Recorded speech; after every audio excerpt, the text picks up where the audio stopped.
अस्सलाम वालेकुम नाजरीन, न्यूज़ 13 रखे सब पे नज़र, सबकी खबर।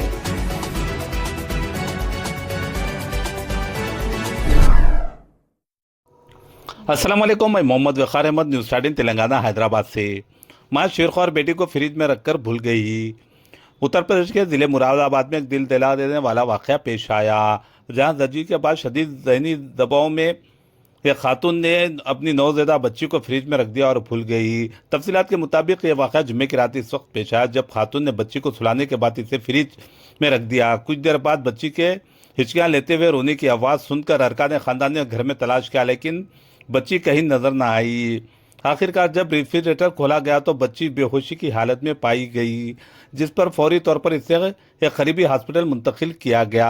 डॉक्टरों का कहना है कि बच्ची को बर वक्त तिबी इमदाद दी गई और अब इसकी हालत खतरे से बाहर है, जिस पर तमाम ने राहत की सांस ली। इत्तला मिलने पर पुलिस ने मौके पर पहुंचकर केस दर्ज कर लिया और तफ्तीश शुरू कर दी। इब्तदाई तहकीकात में ये बात सामने आई कि खातून जर्जी के बाद जहनी और नफ्सियाती मसाइल का शिकार थी। इसे इलाज के लिए हॉस्पिटल मुंतकिल कर दिया गया।